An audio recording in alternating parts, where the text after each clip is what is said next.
दक्षिणामूर्तये नमः चित्रं वडतरोर्मूले वृद्धास्तिष्ठा गुरुर्युवा गुरुस्तु मौनं व्याख्यानं शिष्यास्तु छद्मसंशयाः मौनं व्याख्या प्रकटितपरब्रह्मतत्त्वं युवानम् परिशिष्टं देवसदृशिगणैराकृतं ब्रह्मनिष्ठैः आचार्येन्द्रं करकलितचिन्मत्रमानन्दमूर्तिं स्वात्मारामं मुदितवदनं दक्षिणामूर्तिमीडे विश्वं निर्पणदृश्यमाननगरी तुल्यं निजान्तर्गतम् पश्यन्नात्मनि मायया बहिर्वोद्भूतं यथा निद्रया यस्साक्षात् कुरुते प्रबोधसमये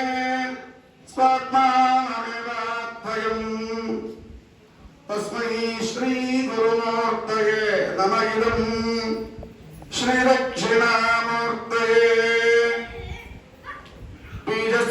बीजस्यान्तरिवाङ्कुरो जगदिदम् प्राज्ञरूपं पुनः मायाकल्पितदेशकालकलना वैचित्र्यचित्रीकृतम् मायावीव विजृम्भयत्यपि महायोगी वयस्तेच्छया तस्मै श्रीगुरुमूर्तये नमः इदम् श्रीदक्षिणामूर्तये यस्यैव स्फुरणं सदात्मकमसत्कल्पार्थकं भासते साक्षात् तत्त्वमसीति वेदवचसा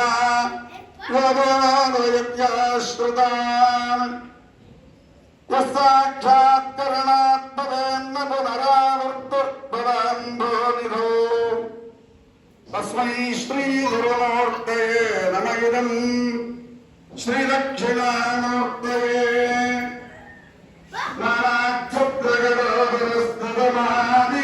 नानाक्षत्रगणोदरस्तदमादीपप्रभास्परम् यां यस्य तु चक्षुराधिकरणद्वारा बहिस्पन्दते जानामीति तमेव कान्तमनुभात्येवत्समस्तं जगत् तस्मै श्रीगुरुमूर्तये नमः इदम् श्रीदक्षिणामूर्तये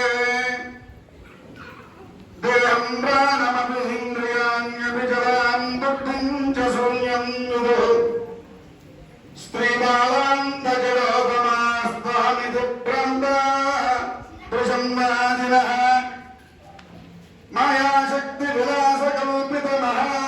मायाशक्तिविलासकल्पितमहाव्यमोहसंहारिणे तस्मै श्रीगुरुमूर्तये नमः इदम् श्रीदक्षिणामूर्तये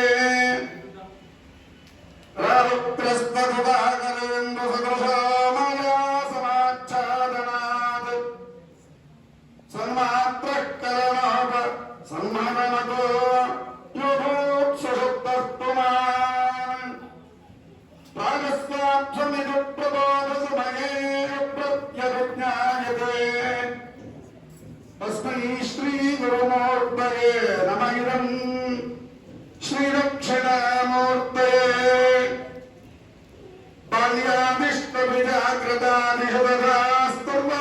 बाल्यादिष्टविजाकृतादिशतशास्तुर्वास्तवस्थास्तपि व्यावृत्तास्तरवर्तमानमहनित्यन्तस्फुरन्तं सदा स्वात्मानं प्रकटीकरोति भजतां योगत्रया मुद्रया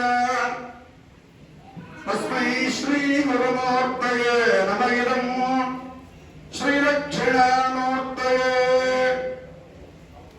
विश्वं पश्यति कार्यकारणतया स्वस्वामि सम्बन्धतः शिष्याचार्यतया तथैव पितृपुत्राध्यात्मना भेदतः स्वप्ने जागति वागयेष पुरुषो मया परिभ्रामितः तस्मै श्रीगुरुमूर्तये नमः इदम् श्रीदक्षिणामूर्तये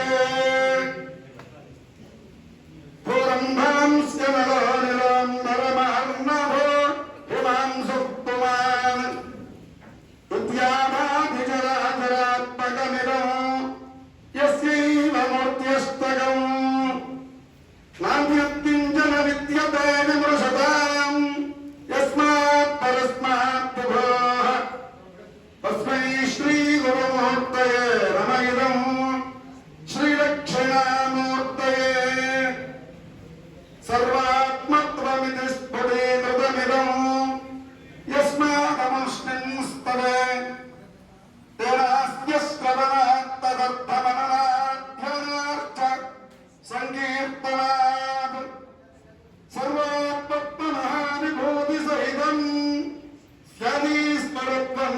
సుతః సిద్ధ్యేతత్ పునరస్తదా పరిణతం చైశ్వర్యమవ్యాహతం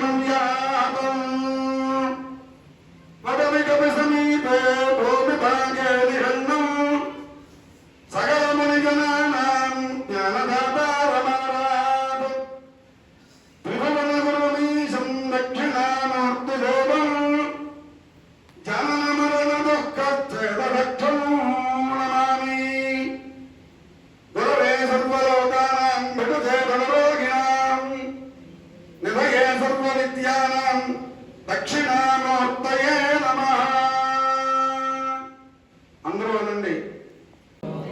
నమ ఇదం శ్రీ దక్షిణామూర్తయే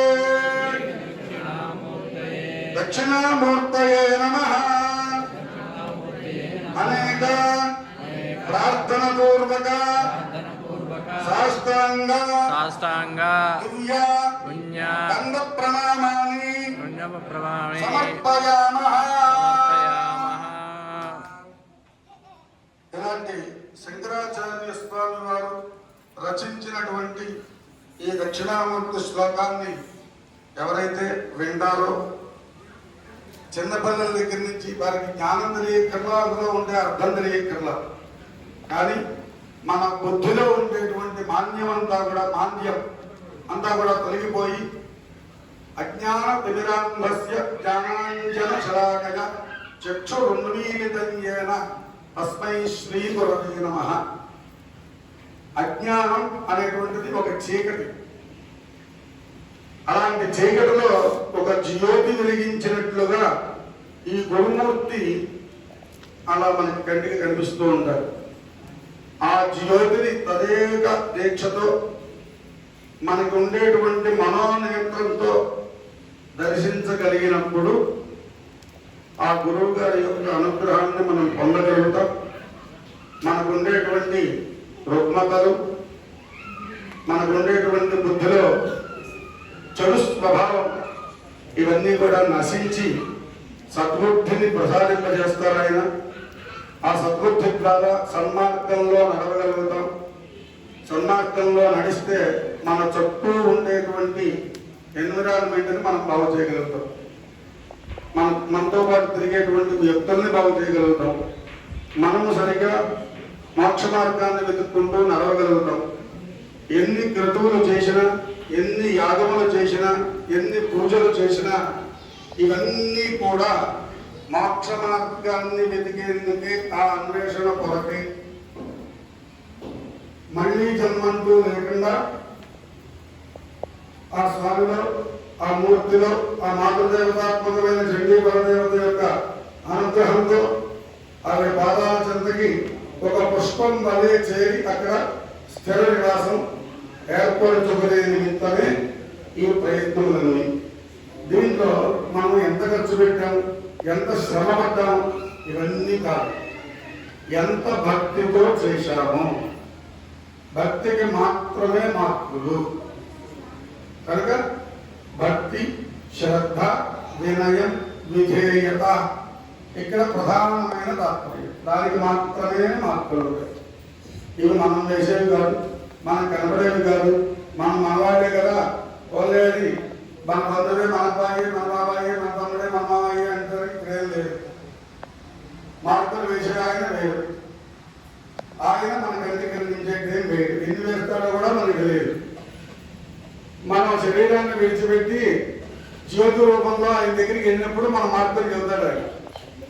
అప్పుడు మన సీట్ ఏంటో నిర్ణయింపబడి ఉంటుంది. కనుక మన సీటు ముందు ఉండాలి అని కోరుకోవడమే భక్తి. ఆ సీటు ముందు తెచ్చుకోవడానికే మనం సర్వ ప్రయత్నములు చేయాలి. భక్తి, జ్ఞానము, వైరాగ్యము, వినయం, విధేయతతో ప్రవర్తిస్తేనే ఎంత డబ్బు ఖర్చు పెట్టినా, ఎన్ని పనులు ప్రదక్షిణాలు చేసినా వాటి వల్ల కలిగేది మార్పులేమి